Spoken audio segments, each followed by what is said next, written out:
this white powder next to your coffee maker. You scoop it in every morning.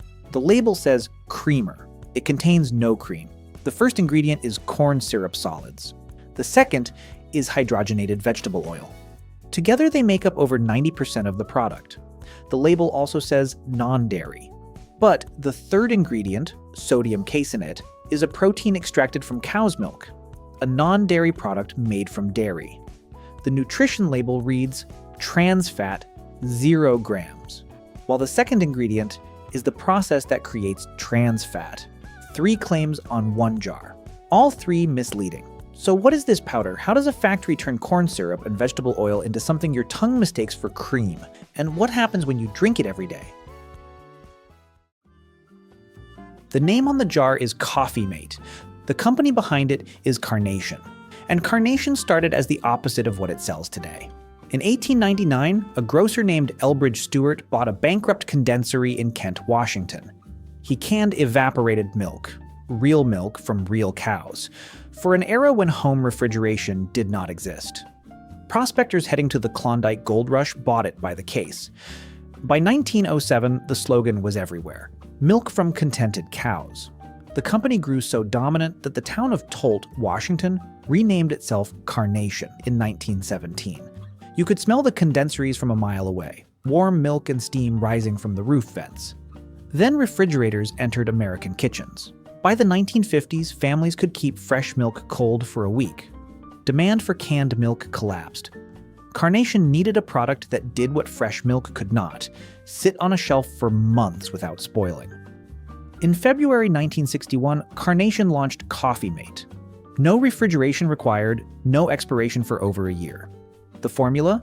Corn syrup solids for sweetness, hydrogenated vegetable oil for body, and a trace of milk protein to hold the two together.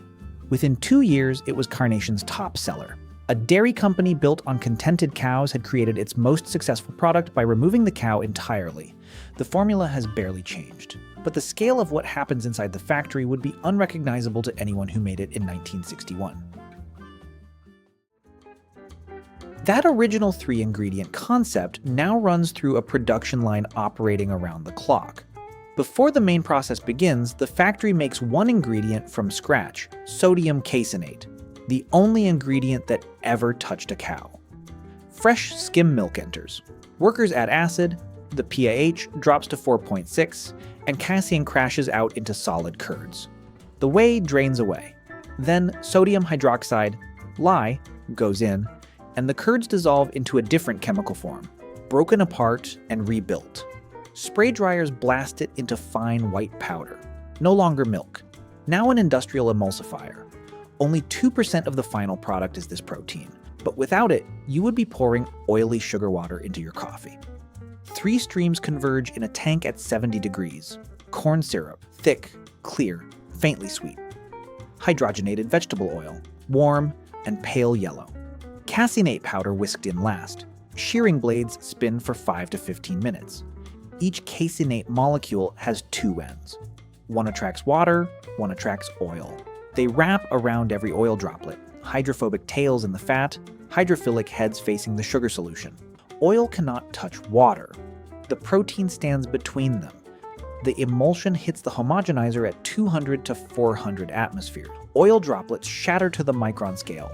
This is why it feels smooth on your tongue. The droplets are so small your mouth cannot tell them from real cream. Sterilization at 140 degrees for 2 to 4 seconds. Then the core step. The emulsion gets pumped to the top of a spray drying tower, 3 to 5 stories tall.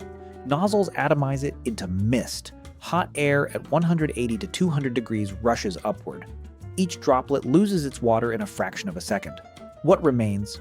A hollow sphere. Oil inside a shell of crystallized corn syrup held by caseinate. 150 microns? The width of a human hair.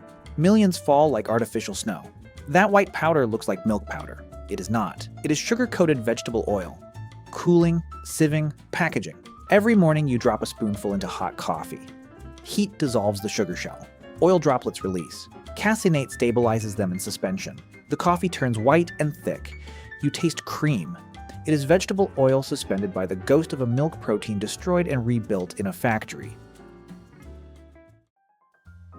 For decades, Coffee Mate's second ingredient was partially hydrogenated oil, the primary source of trans fat. Trans fat raises LDL cholesterol, lowers HDL, and increases cardiovascular risk. Denmark banned it in 2004, but in the US, a labeling loophole kept it hidden.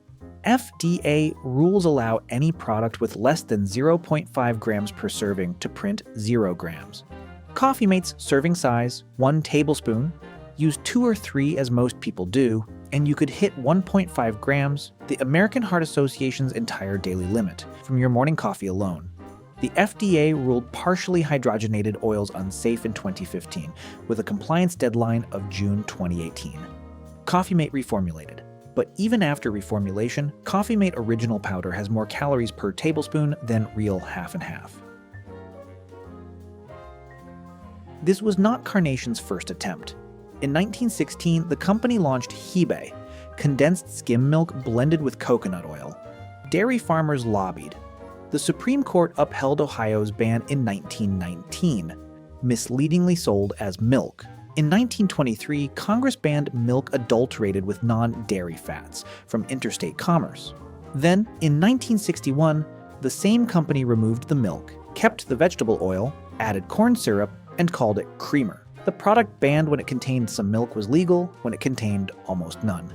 The term non-dairy, created at the urging of the dairy lobby. The FDA's definition specifically allowed casein, a milk allergen, to remain. Every morning, 100 million Americans pour it in without reading the label. So what should you put in your coffee? Real half and half. 2 ingredients, 20 calories per tablespoon. Coffee Mate Original, corn syrup solids, hydrogenated vegetable oil, sodium caseinate, dipotassium phosphate, mono and diglycerides, silicon dioxide, artificial flavor, annatto color. 30 calories. More ingredients, more calories, less nutrition. Flip the jar. If the first 2 ingredients are corn syrup solids and hydrogenated oil, you are holding candy dissolved in fat, not cream. Real half and half costs 2 to 3 cents more per cup.